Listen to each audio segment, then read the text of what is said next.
এই মুহূর্তের অন্যতম গুরুত্বপূর্ণ খবর, এক দেশ এক ভোট নীতির পক্ষে সওয়াল কেন্দ্রীয় মন্ত্রিসভার। আজকে কেন্দ্রীয় মন্ত্রিসভার বৈঠকে এই সিদ্ধান্ততে শিলমোহর দিয়েছে কেন্দ্রীয় মন্ত্রিসভা।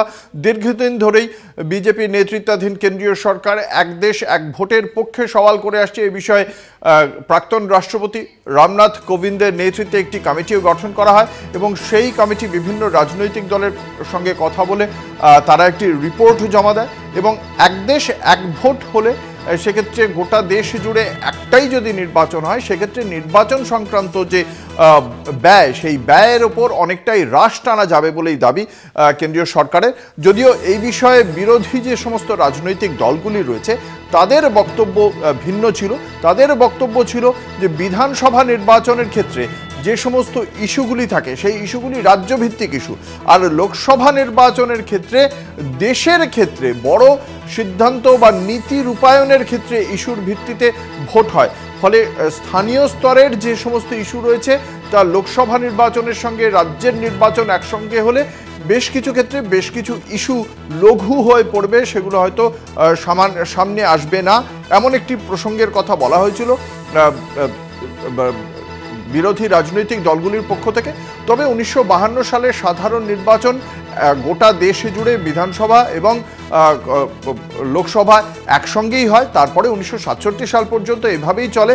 পরবর্তীকালে বিভিন্ন সময় বিভিন্ন বিধানসভায় যখন সরকার সংখ্যালঘিষ্ঠ হয়ে পড়ে সরকার পক্ষ, তখন সেখানে নতুন করে নির্বাচনের প্রয়োজন হয়। বেশ কয়েকটি জায়গায় রাষ্ট্রপতি শাসন জারি হয়, পরবর্তীকালে নির্বাচন হয়। এই কারণেই রাজ্যগুলিতে যে নির্বাচনের সময়, সেই সময়টা বদলে যায়।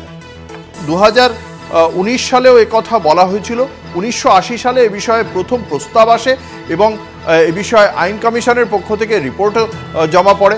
এই মুহূর্তে আমাদের সঙ্গে টেলিফোন লাইনে রয়েছেন তৃণমূল কংগ্রেসের মুখপাত্র জয়প্রকাশ মজুমদার। আপনাকে কলকাতা টিভির পক্ষ থেকে স্বাগত জানাই। এক দেশ এক ভোটের নীতিতে শিলমোহর দিল কেন্দ্রীয় মন্ত্রিসভা, তাদের এই সিদ্ধান্তকে কিভাবে দেখছেন?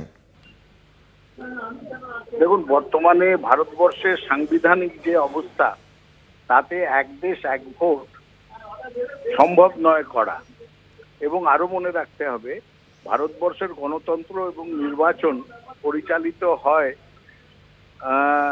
ভারতবর্ষের জনসাধারণের ভোট দেওয়ার অধিকার যেটা আছে, পিপলস ইলেকটোরাল অ্যাক্ট যেটা আছে, পিপলস রিপ্রেজেন্টেশন অ্যাক্ট আছে, সেইটা দ্বারা পরিচালিত হয়।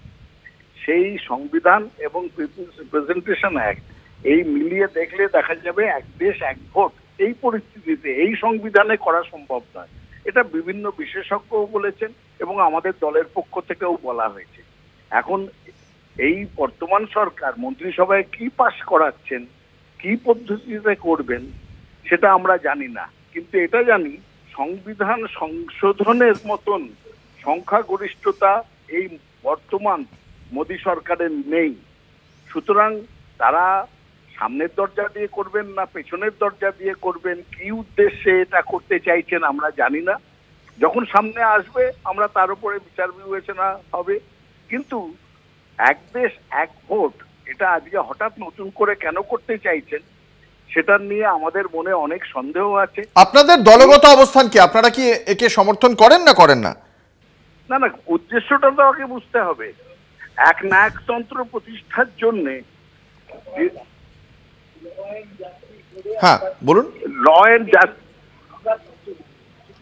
আমরা এর মধ্যেই আমাদের প্রতিবেদন আমরা দিয়েছি ল এন্ড জাস্টিস বোর্ডের কাছে এবং আমরা এটা সদার্থক ভাবে বলেছি যে আমাদের বর্তমান সংবিধানে যেভাবে চলছে গণতন্ত্র, তাতে এইটা নতুন করে চেঞ্জ করা, পরিবর্তন করার উদ্দেশ্যটা কি? কারণ এমনিতে তো এই নির্বাচনগুলো ছড়িয়ে যায়নি, প্রথমে তো শুরু হয়েছিল একই সঙ্গে এবং কালের নিয়মে সমস্ত নিয়ম কানুন মেনেই এটা বিভিন্ন সময়ে হয়ে গেছে আস্তে আস্তে। আজকে হঠাৎ সেগুলোকে একত্রিত করার জন্যে তার মধ্যে কোনো দুরভিসন্ধি আছে কিনা, এক নায়কতন্ত্র প্রতিষ্ঠার চেষ্টা আছে কিনা, এটা আমরা দেখছি এবং দেখবো সামনের দিনে। সুতরাং যতক্ষণ না তারা পরিষ্কার হচ্ছে তাদের উদ্দেশ্য নিয়ে, ততক্ষণ আমরা এটাকে সমর্থন করতে পারছি না। স্ট্যান্ডিং কমিটির মিটিংয়েও আমরা এর প্রতিবাদ করেছি। ধন্যবাদ। আমরা কথা বলছিলাম জয়প্রকাশ মজুমদারের সঙ্গে। 1977 সালে যখন অকংগ্রেসি সরকার আসে, তারপর মাফ করবেন, তারপরে আমরা দেখেছিলাম যে 1980 সালে দেশে প্রথমবার এই অকাল নির্বাচনের মুখোমুখি হয় এবং সেই সময় ইন্দিরা গান্ধীর সরকার গঠন হয়। কিন্তু তারপরে আমরা দেখেছিলাম যে এই বিষয়ে আইন কমিশনের কাছেও কিন্তু এই বিষয়ে বলা হয়েছিল এবং আইন কমিশন কিন্তু এই বিষয়ে একটি রিপোর্টও দেয়। সেখানে এই যে এক দেশ এক ভোট যে বিষয়, সেই বিষয়টি কিন্তু উঠে এসেছিল এবং সেখানে তার পক্ষে কি কি সমস্যা রয়েছে সেগুলো আলোচনায় আসে। সংসদের দুই কক্ষে 83 মানে সংসদের দুই কক্ষের যে মেয়াদ, সেই মেয়াদ বদল করতে হবে, মানে সংবিধান সংশোধনের ক্ষেত্রে যে কথা একটু আগেই বলছিলেন জয়প্রকাশ মজুমদার, যে এক্ষেত্রে যদি এটা শীতকালীন অধিবেশনে এই এক দেশ এক ভোট এই বিল যদি পাশ করেও ফেলতে পারে সংখ্যার জোরে, কিন্তু সংবিধান সংশোধন করতে গেলে দুই কক্ষেই সেটা যথেষ্ট সংখ্যাগরিষ্ঠতা নিয়ে করতে হবে এবং সেক্ষেত্রে সংবিধান সংশোধন করতে গেলে 83 ধারা, যে ধারায় বলা হচ্ছে সংসদের দুই কক্ষের মেয়াদ, সংবিধানের ধারা 85 যেখানে লোকসভা কিভাবে ভেঙে দেওয়া আছে সেটা বলতে হবে, সেই ধারাকে সংশোধন করতে হবে। 172 ধারা, 172, সেই 172-এ বিধানসভার মেয়াদ কিভাবে হয়, মানে সেই বিষয়টি রয়েছে এবং 174-এ বিধানসভা ভেঙে দেওয়ার বিষয়ে বলা রয়েছে।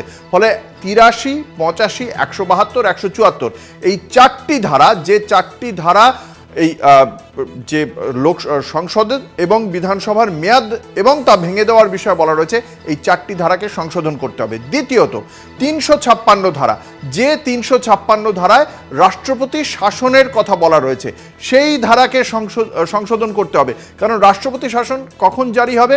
যখন স্টেট মনে করবে, রাষ্ট্র মনে করবে যে এখানে যেভাবে আইনশৃঙ্খলা থাকা উচিত সেই পরিস্থিতিটা যথেষ্ট উদ্বেগজনক, বর্তমান সরকার সেই আইনশৃঙ্খলা পরিস্থিতি নিয়ন্ত্রণে রাখতে পারছে না, কিন্তু সেটার প্রয়োজন যদি নির্বাচন হয় তাহলে সেই 356 ধারাকেও সংশোধন করে তারপরে তা বলবৎ করতে হবে। এছাড়াও 1951 সালের যে জনপ্রতিনিধিত্ব আইন রয়েছে, সেই 1951 সালের জনপ্রতিনিধিত্ব আইনকেও সংশোধন করার প্রয়োজন হবে। এই এক দেশ এক ভোট যে বিল, তা যদি আইন শীতকালীন অধিবেশনে এনে যদি পাশও করিয়ে ফেলে, তার সঙ্গে সঙ্গে এতগুলি সাংবিধানিক ধারাকে সংশোধন করতে হবে এবং সংবিধান সংশোধনের প্রয়োজন হলে সেক্ষেত্রে ভারতীয় জনতা পার্টির কাছে কতটা তাদের সংখ্যাগরিষ্ঠতা রয়েছে। এমনিতেই বর্তমান সরকার বিজেপিকে যথেষ্ট সমর্থন দিয়ে রেখেছে, জেডিইউ এবং টিডিপি তাদের সমর্থন নিয়েই এই মুহূর্তে সরকার টিকিয়ে রেখেছে। শেষ পর্যন্ত এদের সমর্থনে তারা সংবিধান সংশোধন করতে পারবে কিনা তা অবশ্যই সময় বলবে।